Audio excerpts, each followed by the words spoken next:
Hello the students, welcome back to organise knowledge channel. और आज की जो वीडियो है उसमें हम डिस्कस करेंगे worksheet number 69 for class 9th, विषय विज्ञान है। और ये वर्कशीट आपके लिए 14 जनवरी 2022 के लिए शेड्यूल की गई है।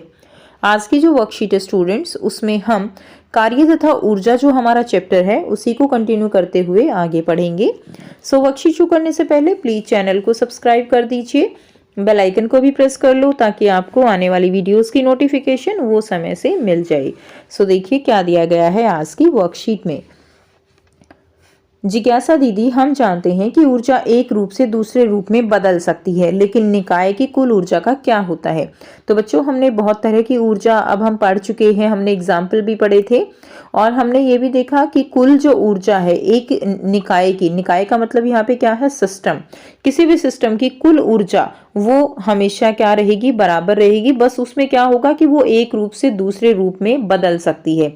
यानी ऊर्जा को न तो नष्ट किया जा सकता है और न ही उसको बनाया जा सकता है।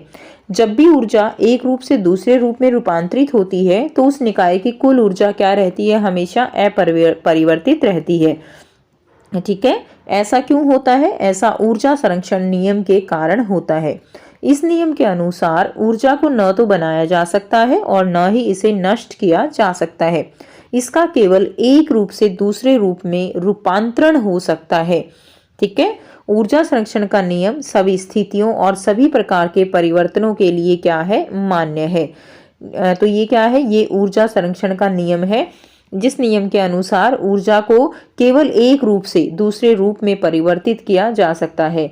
जैसे कि अगर हम बात करें, बल्ब जल रहा है तो बल्ब में कौन सी ऊर्जा बदल रही है? बल्ब में जो विद्युत ऊर्जा है वो ऊष्मीय ऊर्जा और प्रकाश ऊर्जा में परिवर्तित हो रही है।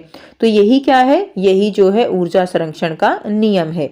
अब हम इसको एक सरल उदाहरण से समझेंगे। मान लीजिए एक वस्तु है m, द्रव्यमान की वस्तु h ऊंचाई से स्वतंत्रता पूर्वक नीचे गिराई गई है।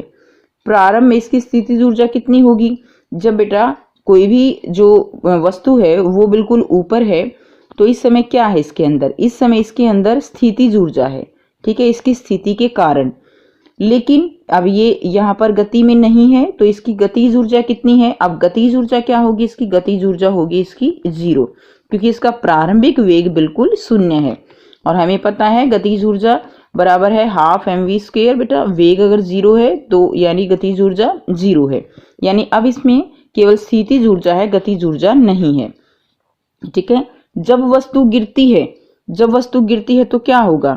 इसकी स्थितिज ऊर्जा, देखिए यहाँ पे स्थितिज ऊर्जा अधिकतम है और गतिज ऊर्जा 0 है, ग्राउंड से ऊपर एक हाइट पे।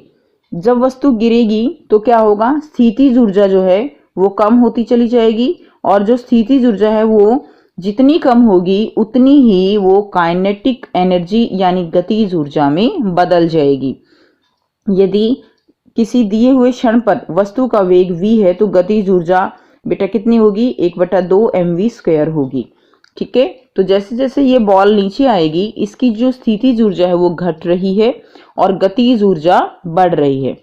वस्तु जैसे जैसे नीचे गिरती है इसकी स्थितिज ऊर्जा कम होती है और गतिज ऊर्जा बढ़ती है। जब वस्तु धरती पर पहुंचने वाली होती है, जब ये बिल्कुल नियर टू ग्राउंड होती है तो इसका हाइट तो लगभग 0 हो जाएगी तथा इस अवस्था में वस्तु का अंतिम वेग जो है वो क्या होगा? v, अंतिम वेग अधिकतम होगा। अब v अगर अधिकतम है तो अब क्या होगा? गतिज ऊर्जा यहाँ पर अधिकतम होगी और स्थितिज ऊर्जा यहाँ पर न्यूनतम होगी यानी सबसे कम होगी। तथापि सभी बिंदुओं पर वस्तु की स्थितिज ऊर्जा तथा गतिज ऊर्जा का योग समान रहता है। यानी किसी भी बिंदु पर अगर हम यहाँ इसकी बात करें तो यहाँ पर भी क्या होगा? यहाँ पर जो स्थितिज ऊर्जा है और जो गतिज ऊर्जा है उनका जो योग है वो क्या होगा? वो योग टोटल जो है वो समान बना रहता है जो बिल्कुल शुरुआत में था। ठीक है, यानी अगर हम देखें, मान लीजिए शुरुआत में स्थितिज ऊर्जा 100 है और गतिज ऊर्जा 0 है और नीचे अगर हम किसी पॉइंट पर देखते हैं तो मान लीजिए स्थितिज ऊर्जा 50 है तो बेटा गतिज ऊर्जा उस समय कितनी होगी? 50 होगी। यानी कुल ऊर्जा वो कितनी है? 100 है। तो यहाँ पर अगर स्थितिज ऊर्जा 50 है तो उस समय गतिज ऊर्जा 50 होगी और जो कुल ऊर्जा है वो 100 ही रहेगी। ठीक है, उसके बाद देखिए, अतः स्थितिज ऊर्जा और गतिज ऊर्जा यानी ये अचर हैं यानी अपरिवर्तित हैं। किसी वस्तु की गतिज ऊर्जा और स्थितिज ऊर्जा का योग उसकी कुल यांत्रिक ऊर्जा होती है। यानी बेटा एक कोई भी जो ऑब्जेक्ट है, वस्तु है, उसके अंदर स्थितिज ऊर्जा और गतिज ऊर्जा, उन दोनों के योग को, जो उस ऊर्जा उसमें दोनों निहित होती हैं, उसके योग को बोला जाता है यांत्रिक ऊर्जा। ठीक है, यानी potential energy plus kinetic energy, ये दोनों क्या होंगी, ये दोनों बराबर होंगी किसके बेटे, यांत्रिक ऊर्जा की। ठीक है, ये बराबर होंगी यांत्रिक ऊर्जा की। उसके बाद नेक्स्ट करेंगे, हम देखते हैं कि किसी पिंड के मुक्त रूप से गिरते समय, मुक्त यानी बेटा फ्री फॉल, ठीक है ना, हम देखते हैं कि किसी पिंड के मुक्त रूप से जब कोई भी पिंड ऊपर से गिरता है, इसके पथ में किसी बिंदु पर स्थितिज ऊर्जा में जितनी कमी होती है, गतिज ऊर्जा में उतनी ही वृद्धि हो जाती है। ये हमने अभी समझा। जैसे जैसे नीचे स्थितिज ऊर्जा कम होगी, गतिज ऊर्जा बढ़ती चली जाती है। इस प्रकार गुरुत्वीय स्थितिज ऊर्जा का गतिज ऊर्जा में निरंतर रूपांतरण हो रहा है। यानी जो गुरुत्वीय स्थितिज ऊर्जा है वो किस में बदल रही है, यहाँ पे वो गतिज ऊर्जा में बदल रही है। और इस तरह हम कह सकते हैं कि जो सिस्टम है उसकी जो ऊर्जा है वो क्या है, वो इस तरह से अपरिवर्तित रहती है। देखिए अब आपको यहाँ पे बहुत ही आसान से बच्चों 3 जो है क्वेश्चन दिए गए हैं। ठीक है, 1 बाय 1 हम तीनों क्वेश्चंस को डिस्कस करेंगे।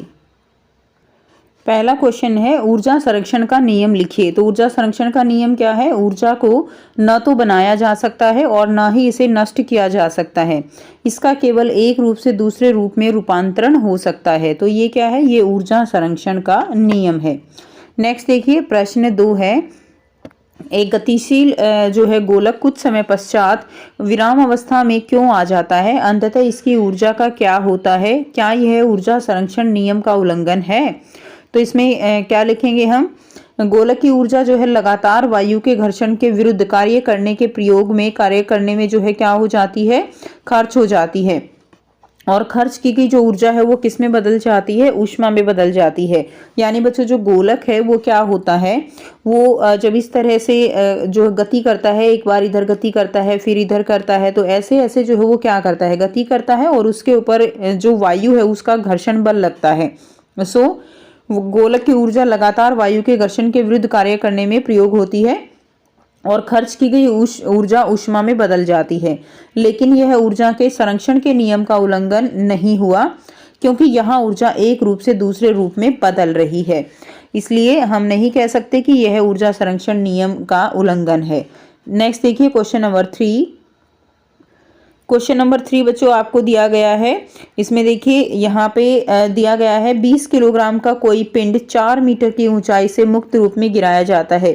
तो 20 किलोग्राम यानी मास कितना है इसका, 20 किलोग्राम दिया गया है और 4 मीटर की ऊंचाई यानी हाइट कितनी दी गई है, 4 मीटर की। तो दी गई सारणी के अनुसार प्रत्येक स्थिति में स्थितिज और गतिज ऊर्जा का जो है आपको क्या करनी है, गणना करनी है और सारणी को भरना है। तो आपको यहाँ पे ये जो है सारणी दी गई है, ठीक है, इस सारणी को हम कंप्लीट करेंगे और समझेंगे। सो यहाँ से बच्चों हम इस टेबल को कंप्लीट करेंगे। देखिए सबसे पहले आपको टेबल में क्या दिया गया है, ऊंचाई जहाँ वस्तु स्थित है, तो पहले तो 4 मीटर की ऊंचाई दी गई है, ठीक है, भार दिया गया है 20 किलोग्राम का, स्थितिज ऊर्जा आपको दी गई है, जैसे पहले टाइम पे स्थितिज ऊर्जा जो है 800 जूल जो है निकली है। क्लियर, कैसे निकली, हम mgh का फॉर्मूला लगाएंगे, m 20 है, g जो है वो कितना है 10 है और h हमारा दिया गया है 4, तो कितना हो गया 800 जूल हो गया। क्लियर, अब देखिए कुल ऊर्जा जो है वो किसके बराबर रहेगी, कुल ऊर्जा रहेगी यहाँ पर जो स्थितिज ऊर्जा है प्लस में जो यहाँ पर क्या है गतिज ऊर्जा है। तो यहाँ पर जो कुल ऊर्जा रहेगी वो 800 ही रहेगी, ठीक है, क्योंकि यहाँ पे गतिज ऊर्जा क्या है, गतिज ऊर्जा यहाँ पर 0 रहेगी। उसके बाद अब क्या होता है, जब वो गिरना शुरू करता है, यानी अभी तो वो गिरना शुरू नहीं हुआ, यानी जो स्थितिज ऊर्जा है वो गतिज ऊर्जा में बदलना शुरू नहीं हुई है, इसीलिए गतिज ऊर्जा यहाँ पर 0 रहेगी। अब अगर हम बात करते हैं जब उसने गिरना शुरू कर दिया एक ऊंचाई से, अब क्या होगा, उसकी स्थितिज ऊर्जा में कमी आती जाएगी और गतिज ऊर्जा उसकी बढ़ती जाएगी। तो अगर हम 3 मीटर की हाइट पे देखें तो 20 तो उसका भार है, 3 मीटर की हाइट हो गई और 10 जो है क्या है, यहाँ पे हम ले रहे हैं g की वैल्यू, ठीक है। तो ये कितना हो गया, ये 600 हो गया। तो 600 क्या है उसकी, 600 उसकी स्थितिज ऊर्जा है और कुल ऊर्जा हमारी कितनी थी, 800 थी। तो 600 तो स्थितिज हो गई और 200 जो है गतिज ऊर्जा हो गई, ठीक है। और कुल कितनी हो गई, 800 हो गई। इसी तरह जब हमने 2 मीटर की हाइट ली तो 400 हो भी जाएगा और 400 ही गतिज ऊर्जा बच जाएगी, कुल हो जाएगी 800। जब 1 की ली तो 200 हो जाएगा, 600 हो जाएगा और 800 हो जाएगा। और एकदम धरती से ठीक ऊपर क्या रहेगा, सारी की सारी स्थितिज ऊर्जा वो गतिज ऊर्जा में बदल जाएगी जब h जो है वो हमारा 0 हो जाएगा। h 0 होने से कुल mgh जो है वो क्या हो जाएगा, 0 हो जाएगा, ठीक है। और जो गतिज ऊर्जा है वो उस समय 800 रहेगी और कुल ऊर्जा हो जाएगी 800 जूल, ठीक है। तो यहाँ से इस तरह से आपको टेबल कंप्लीट कर लेनी है। और आपको टेबल कंप्लीट करने के साथ साथ एक एग्जांपल आप इस तरह से जो है शो कर सकते हो, mgh इस तरह से लिख के आप स्टार्टिंग में दिखा सकते हो। जैसे मान लीजिए आपके पास 20 है, ठीक है, मास, और द्रव्यमान है g जो है आपका 10 है और h जो है आपकी कितनी है यहाँ पे, मान लीजिए 2 है, ठीक है, 3 कर सकते हो, कुछ भी कर सकते हो। तो 400 जूल, 400 जूल जो है आपकी mgh आई। इस तरह से एक एग्जाम्पल इनमें से कोई भी आप सॉल्व करके भी दिखा सकते हो। क्लियर, नहीं तो आपको ये टेबल कंप्लीट करनी है और समझ में आना ज़रूरी है। तो ये थी आपकी आज की साइंस की वर्कशीट। उम्मीद करती हूँ आपको सारे क्वेश्चंस क्लियर हैं। कोई भी डाउट हो तो आप पूछ सकते हो। वीडियो अच्छी लगे तो प्लीज़ इसको लाइक कीजिए, शेयर कीजिए और चैनल को सब्सक्राइब कर दीजिए। So thanks for watching. मिलते हैं नेक्स्ट वीडियो में नेक्स्ट वर्कशीट के साथ।